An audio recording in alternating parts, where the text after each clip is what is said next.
In this lecture, we are going to learn how we can create an attribute directive which can be applied conditionally to a DOM element or a component. For that, let's go to VS Code and let's try to understand it practically. So in our Angular eCart project, what I want is inside the source folder, we have this app folder, and in there we have this custom directives folder. There, I want to create one more directive. And in order to create this directive, I'm going to use Angular CLI. For that, I'll open VS Code built-in terminal. And since we want to create this directive inside this custom directives folder, first we need to move to that folder. For that, we can use the cd command. We can say we want to move from source folder to app folder, and in there we have our custom directives folder. Once we are in that folder, let me first clear the terminal, and then we can type the ng generate command. And here we want to generate a directive. And let's say I want to call this directive as disable product. Let's press enter. And you will notice that inside this custom directives folder, a new file called disable product directives has been created. Now with this disable product directive file, a spec.ts file has also been created for that directive. And I'm going to delete that file because we don't need it for now. Alright, now let's go to this disable product directive file. So in there, we have a class called disable product directive, and this class is decorated with a directive decorator. And in there, we have a selector, and the selector name is app disable product. Now, instead of calling it as app disable product, I'm simply going to call it as disable product. Okay. Now, on whichever HTML element or component we are going to use this selector, we want to have a reference of that selector inside this disable product directive class. For that, in the constructor, I'm going to specify a parameter. I'll call it element, and the type of this parameter is going to be element ref. And in order to use this element ref, we also need to import it from angular/co. Okay, so inside this element parameter, we are going to receive a reference of that host element on which we are going to use this selector. And here I'll also use this private property so that behind the scenes, a private property called element will be created and will be assigned with the value stored in this element parameter. Then we also want to use renderer2 class inside this directive. So for that, again, I'm going to create a private parameter. I'll call it renderer, and it is going to be of type renderer2.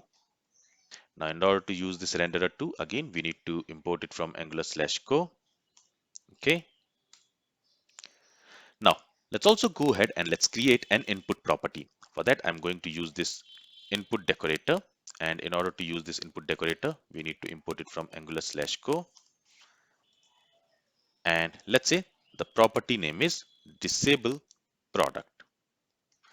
Basically here I want to have the same name for the property as we have for the selector. So I'll copy this selector name from here and I'll use it as the property name. Now why I'm doing it like this is because when we are going to use this selector on any HTML element or a component, there I want to bind this selector itself. And for this property, I'm expecting a Boolean value. And what I want is, if I'm going to receive a Boolean value true for this disable product property, then I want to apply some logic on the host element on which we are using this directive. But for this disable product property, if I receive a value false, then I don't want to do anything to the host element. Okay. So for example, let's say I want to use this selector in the product component.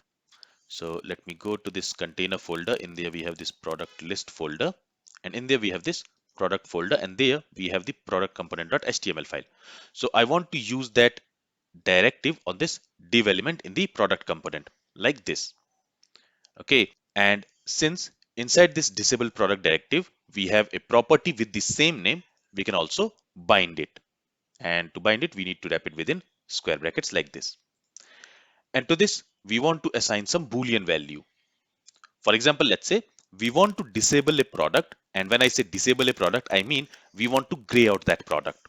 Okay, we want to show it in a different way so that the users will know that this product is not available, it is not in stock. So for all the out of stock products, I want to change its look and feel. So here to this disable product, to this directive, I'm going to assign a Boolean value, and to get that Boolean value, what I want is here we have this product property in the product component. And this product property, it is of type product class, and in there we have a property called is in inventory. So if the product is in inventory, then we don't want to disable the product. But if the product is not in inventory, then we want to disable that product. So this is in inventory, it is a Boolean property. It is either going to store true if the product is in inventory, if the product is in stock. Otherwise, it is going to store false if the product is not in stock. So if the product is not in stock, this is in inventory will be false. And this complete expression will return false. On that false, I'm going to use a not operator because we only want to disable the product if it is not in inventory. So if we assign this disable product property with the value true, then it will disable the product. So this expression here, it will return false because the product is not in inventory. On that, we are using this not operator so that it will return true and the product will be disabled. So this Boolean value here, it will be passed and it will be assigned to this disable product property.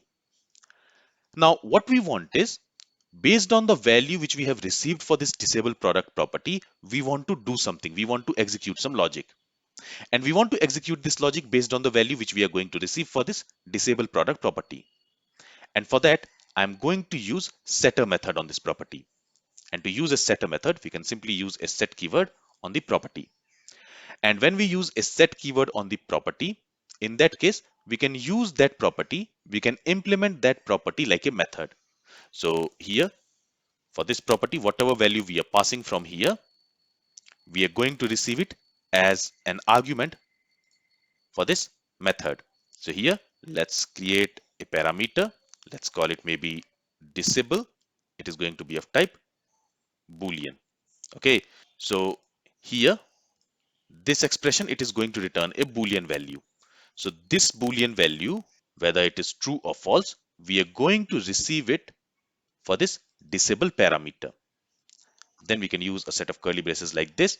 And in here, we can check if the value which we have received, if it is true. So I can say if disable equals true, or I even don't need to use this equal operator because this disable property is anyway a Boolean value. So this disable will be either true or false. So if the disable is true, then we want to do something. Otherwise, if the disable is false, we don't want to do anything. So when we are using this directive on this div element, and when we are assigning it with some value, some Boolean value, if that Boolean value is true, we want to change the look and behavior of this div element. But if that expression returns false, in that case, we don't want to do anything.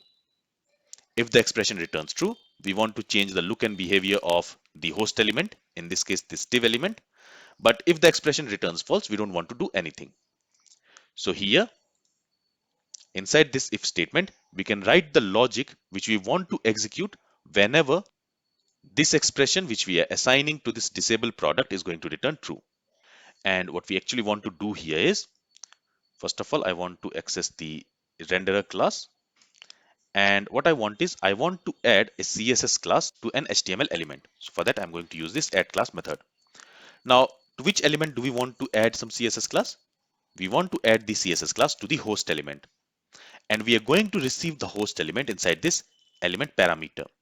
And since we have used a private keyword in front of it, a property with this name will be created behind the scenes.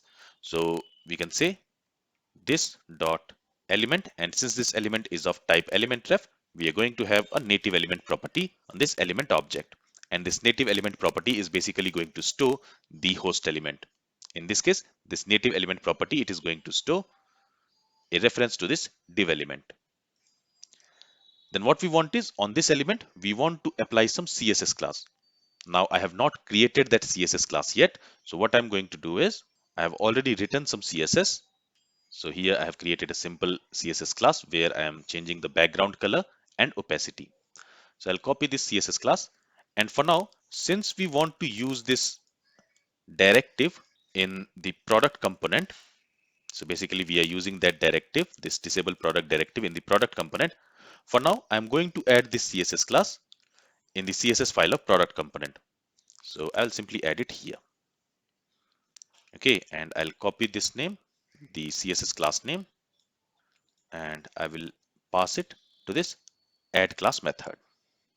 So now what will happen is, if this expression here returns true, that means if the product is not in inventory, we are going to receive that value, that true value here for this disabled parameter. In that case, this logic will be executed. But if the product is in inventory, in that case, this expression will return false, because this product dot is inventory will return true because the product is in inventory. And on that, we are using this not operator. So in that case, it will return false. So when it returns false, this disable property will be assigned with that value false. This if condition will fail because this disable is false and we don't have any else condition. So if the disable property is false, we are not doing anything, right? So this logic will only get executed if the value which we are assigning to this disable product property is true. If we are assigning a value false to it, in that case, this directive is not going to do anything on the host element. So with this, if we save the changes, if we go to the web page, you will notice that all the disabled products has a different look and feel. They have a gray background, right? So all the disabled products, they are grayed out. So in this way, we can use a directive conditionally. To do that, what we have done is, on the property, we have used a setter, and then we are executing some logic based on the value which we are receiving for this disable product property. All right, now before wrapping up this lecture, I also want to show you one more thing. So currently what we have done is we have written the CSS class inside the CSS file of product component. And since we are using this directive, this disable product directive inside the product component only, in that case it is working. But if we want to use this same directive on some other component, for example, let's say I go ahead and I use this directive on some other component, maybe I will open product detail component. Okay. And on this div also, I will use that directive. And let me just bind this directive like this. And to this, let me go ahead and let me assign true. Okay. Now, if I save the changes and if we go to the web page, and if I open any one of these products, the product detail component will open.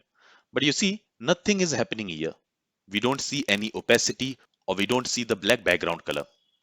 That's because in this product detail component, we don't have that CSS.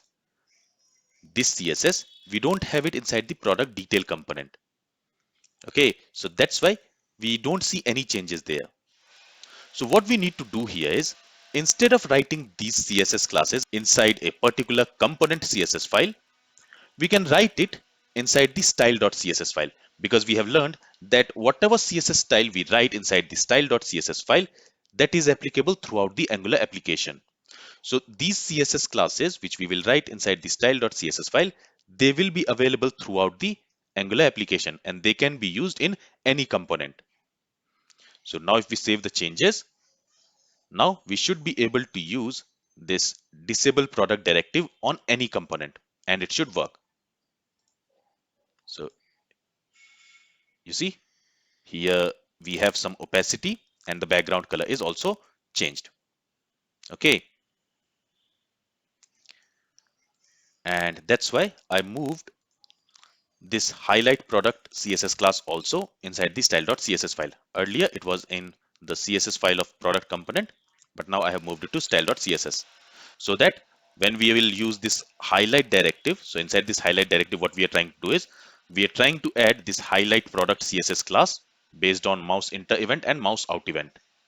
And since this highlight product CSS class, now it is present in style.css file and it is not present in any component CSS file, this CSS class will be easily accessible in all the components and it can be applied on any component or the view template of any component. I hope my point is clear. Alright, so this is all from this lecture. If you have any questions, then feel free to ask it. Thank you for listening and have a great day.